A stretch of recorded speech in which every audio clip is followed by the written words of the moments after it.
স্থায়ীভাবে বিদ্যুৎ সংযোগ পেতে চলছে ইসকন মন্দির কর্তৃপক্ষ। দীর্ঘদিন ধরে অস্থায়ী বিদ্যুৎ সংযোগে চলছিল ইসকন মন্দির। দীর্ঘদিন ধরে স্থায়ীভাবে বিদ্যুৎ সংযোগের দাবি জানিয়ে আসলেও কাজের কাজ কিছুই হয়নি। অবশেষে পুর প্রশাসক বোর্ডের ভাইস চেয়ারম্যানের দ্বারস্থ হতেই সমস্যার সমাধান হতে চলেছে ইসকন মন্দিরের। জানা যায়, ধূপগুড়ি মহকুমার মাগুরমারির ইসকন মন্দিরে স্থায়ী বিদ্যুৎ সংযোগ ছিল না। দীর্ঘদিন ধরে অস্থায়ী বিদ্যুৎ সংযোগে মন্দিরের আলো জ্বলছিল। মন্দির কমিটি স্থায়ী বিদ্যুৎ সংযোগের বিষয়টি বিদ্যুৎ দপ্তরে লিখিতভাবে জানায়, তবে বিদ্যুৎ দপ্তরের থেকে খুঁটি পোতা হলেও কোনো কাজ করেনি বলে জানায় মন্দির কমিটি। এরপর বিষয়টি পুর প্রশাসক বোর্ডের ভাইস চেয়ারম্যান রাজেশ কুমার সিং এর নজরে আনেন মন্দির কর্তৃপক্ষ। ভাইস চেয়ারম্যান বিষয়টি বিদ্যুৎ মন্ত্রী অরূপ বিশ্বাসকে ফোন করে পুরো বিষয়টি জানায়। এরপরই দ্রুততার সাথে কাজ শুরু করে বিদ্যুৎ দপ্তর। মন্দিরের দায়িত্বে থাকা প্রভু বলেন, আমাদের এটা দীর্ঘ প্রায় 1 বছর আগে থেকে ঘটনা চলছে। আমি অনেক কথা ইলেকট্রিক অফিসের কথা বলেছি, তো সেটা আজকে দেখছি আমাদের অনেক দিন ধরে অপেক্ষার পর আজকে সেই কাজ শুরু হতে চলেছে।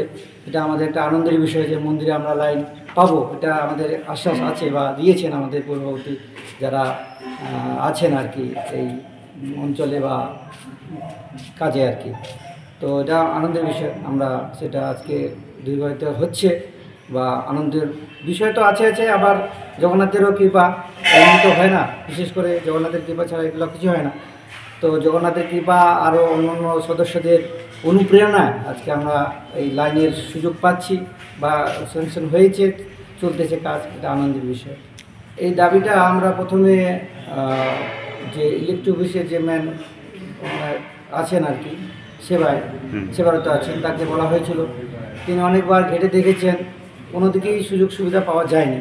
তো এইবার আমি কিছুদিন আগেই ভাইস চেয়ারম্যান আমাদের গুড্ডু সিং সেই প্রভুর কাছে গিয়ে বলি বিষয়টা যে আমাদের এরকম মন্দিরের খুব সমস্যা হচ্ছে।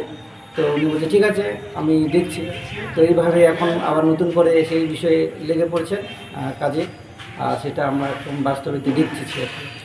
এ বিষয়ে পুর প্রশাসক বোর্ডের ভাইস চেয়ারম্যান রাজেশ কুমার সিং বলেন, সমস্যা ছিল, ওনারা কানেকশনটা দিতে পারছিল না। যারা পার্শ্ববর্তী এলাকার কিছু মানুষ তাদের জমির উপর দিয়ে খুঁটি কাটতে ল্যান্ড মানে তার টানতে একটু অসুবিধা করছিল, ওনারা জানিয়েছিল।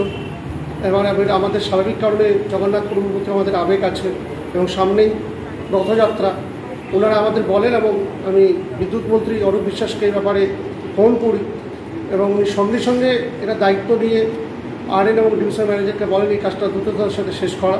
এবং অলরেডি আপনারা দেখেছেন কাজটা শুরু হয়ে গেছে এবং 1-2 দিনের মধ্যেই ওদের কানেকশান হয়ে যাবে। এটা সত্যি আমাদের মন্ত্রীরাও যে ছোটো ছোটো জায়গাগুলোর মেসেজগুলো যদি তাদের কাছে যায়, সেই কাজগুলো যত উদ্যোগ নিয়ে করে, সেটাও একটা বড় বিষয়। আমরা ধন্যবাদ জ্ঞাপন করি আমাদের অরূপটাকে, যিনি এই কথা শুনবার সাথে সাথে ইসকন মন্দিরে যাতে লাইট পৌঁছে যায়। এবং যেহেতু আমরা জানি যে জগন্নাথ প্রভুর রথযাত্রাটা আমাদের একটা সবার আবেগ, সেটাকে কমপ্লিটলি সাকসেসফুল করার জন্য যাতে লাইট বিল না হয়, স্পেশালি তিনি তৎকালীন অর্ডার দেন এবং এই গরমের মধ্যেও এই কাজ চলছে এবং আশা করি কাল পরশুর মধ্যে ওদের কালেকশনটা পেয়ে যাবে। এটা আমাদের কাছে একটা বড় পাওনা এবং আমরা কৃতজ্ঞ আমাদের মাননীয় প্রিয় মন্ত্রী অরূপ বিশ্বাসকে। ধূপগুড়ি থেকে ভাস্কর মোহন্তের রিপোর্ট, আমাদের টিভি।